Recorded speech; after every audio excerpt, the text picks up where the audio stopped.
Yes, leo nakuletea movie kali sana ambao ni fundisho sana kwa jamii nzima. Kutokuwa na uvumilivu kwa mwenzako, aidha kwa mwanamke au kwa upande wa mwanaume. Tunaona ni movie ambao ni kali sana, anafundisha. Tunaona mshikaji mmoja ambaye kwa kipindi kirefu amekosa kazi na mke wake alikuwa na kazi, kwa maisha yakaendelea vizuri zaidi, lakini manyanyaso makubwa ambayo alikuwa anapitia mwanaume kwa mwanamke, kunyanyaswa kipindi ambacho hana kazi. Ikatokea situation fulani, rafiki yake mwanamke akajimwagia kinywaji, anamuita bebi wake ili aende akamsafisha. Unajua hiyo ndo kazi ambayo mshikaji anaifanya, anapika kila kitu ndani ya nyumba, anasafisha nyumba, anaosha nguo. Mshikaji akaja anaendelea kuosha au kudeki sehemu ambayo amechafua mwanamke wake. Sasa binti mwenzake anashangaa the way jinsi ambavyo anamtumikisha mume wake, akanamwambia fagia sehemu hiyo basi baada ya kuendelea kufagia akaambia, hebu chukua na hiyo handkerchief yako bwana, hiyo sehemu umeona, nenda kamfute huyo mwanamke sehemu ambapo ameogea. Jamaa akawa anakubaliana naye. Siku nyingine ametoka nje pala, kana jamaa anataka kusafiri na gari, ananyimwa funguo za gari. Mshikaji akamtupia zake funguo, akasema endelea na gari lako hilo, maana unaninyanyasa sana, kisa sina kazi, siruhusiwi kutembelea gari lako. Basi fresh. Siku nyingine mwamba amemletea proposal mume wake kwamba nimepata deal kadhaa ambao inatakiwa niwekeze hela kiasi fulani, kwa na kuomba mke wangu, naomba unisaidie zaidi ya hela milioni 20 ili niwekeze kwenye hiyo biashara. Mke wake kana mjibu kwamba utafikiri milioni 20 una uwezo kuafford? We jobless kabisa, maana huna kazi, una chochote kile ambacho unaweza kukifanya, afu unapataje ujasiri wa kwenda kuniomba hela? Kaa fresh.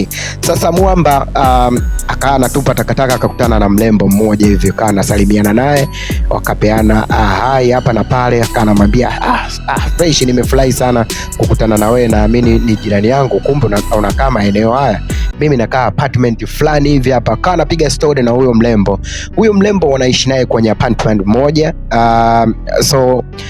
Ina mara yake ya kwanza. Sasa inaonekana mlembo amevutiwa na mshikaji. Sasa mshikaji akanamwambia, ni kweli mimi ni jirani yako, lakini mimi tayari nimeshaoa na nina mwanamke nimemuoa.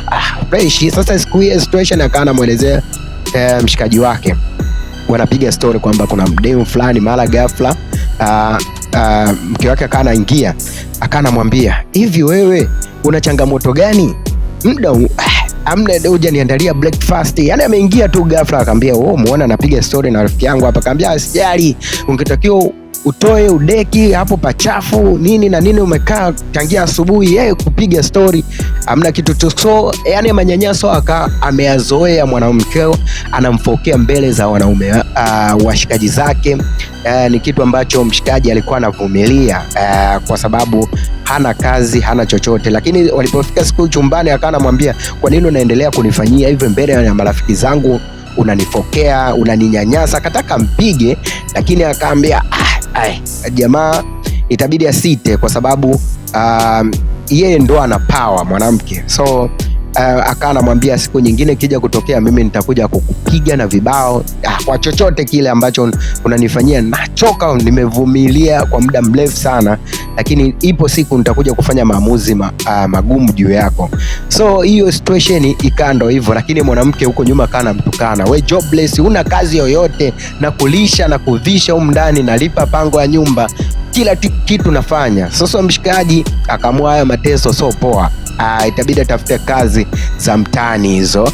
Akaenda kufyatua tofali. Sasa siku ametoka kazini, amerudi, akanamwelezea mke wake kwamba mimi nimepata kazi, umeona ile hali ya kukaa nyumbani kaa imemchosha. Sasa akanamsimulia nini na nini, amechoka, ametoka kazini. Mwanamke akanamwambia, wewe hujapata kazi wala nini, kwa sababu niambie ofisi iko wapi na nitumie email ya ofisi yako niende, au nijue kampuni yako inaitwaje. Kikweli jamaa alikuwa hana kazi, ila kwa sababu amechoka kukaa nyumbani, aliamua kutafuta kazi yoyote ile ambayo pengine inaweza kamuingizia kipato. Fresh. Siku nyingine sasa mazoea na jirani yake akawa ameanza. Siku nyingine jirani akawa amemkarisha akamwambia, nilikuona sehemu mbalimbali unatafuta kazi, naomba nihadisie hali halisi ya maisha yako. Ndo akawa jamaa amefunguka kwamba mimi sina kazi, hamna chochote ambacho nakifanya. Mwanamke akawa anasema Fresh, mimi nitakusaidia. Sasa siku nyingine imefika, mwamba mazoea tayari na jamaa uzuri wake alikuwa na professional ambayo huyo sister ana kampuni lake ambao wote wanafanya kazi. So mazoea akawa amezidi, baada kazi wakawa na enjoy, wanapiga, wana vibe nini, waka enjoy, mara wakakumbatiana hapo pap. Unaona, katika hali ya kukumbatiana wakapigana kisi. Msala ukono umeanzia hapo. So ilikuwa ni vibe moja. Sasa bi mkubwa sasa ambaye ni mke wake, kumbe na kimada nje ya nyumba yake. Sasa kumbe kimada kimemchelewesha huko aliko, tarehe kanoga mpaka usiku akakurupuka, mwambia mimi nenda zangu nyumbani. Kwa nini umenichelewesha mpaka kipindi hiki? Mume akawa anamwambia lakini wewe mbona unamwambia kwamba humpendi mume wako na huna shida naye, kwa nini unakuwa na hofu naye? Akamwambia haijalishi, lakini muda huo nitakiwa niwepo nyumbani. Mimi yule ni mume wangu kweli, simpendi, lakini mpaka niwepo nyumbani. So kwamba lazima nifanye hivyo. Baada alipofika nyumbani akawa pole, akawa anaomba msamaha kwa mume wake kwamba nimechelewa, kazi zilikuwa nyingi kabisa, ndio maana nimechelewa. Mume akawa anamtazama, anamwangalia, wakati huko tayari ameshajua kabisa mke wake ana chiti. Unaona, message alishaisoma kwamba mume wake huyu ana appointment, anaenda kukutana na mshikaji fulani. Akawa anamchola the way jinsi ambavyo alivyo. Kwa siku hii alikuwa mpole kweli kweli, kwa sababu amesha cheat. Akamwambia mimi naenda jikoni, kiasi ambacho hakikuwahi kutokea yeye anaenda jikoni. Kwa vitu vingine lazima utajua tu mke wake amecheat, kwa sababu kuna viashiria ambavyo wanavifanya. Sasa siku nyingine bwana mshikaji akawa anaongea na simu, yuko busy nini, akaja mke wake pale anamtazama, akawa anamwangalia kwamba mimi naongea na simu. Akamnyamazisha, kana wewe unataka kuongea na simu kwenye nyumba yangu afu unaninyamazisha? Akawa nataka kumpokonya ile simu, mwamba kazima. Unaona, akamwambia wewe unaongea na simu, unamwambia mimi nyamaza, afu unaongea na hisi unaongea na wanawake zako. Yani kaa serious fulani hivi. Mwanamke anaendelea kuitengeneza Fresh.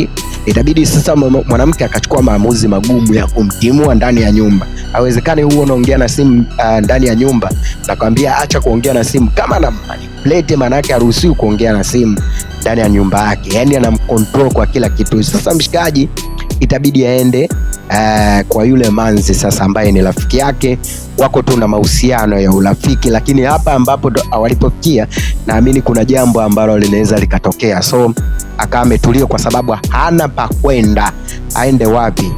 Kazi hana.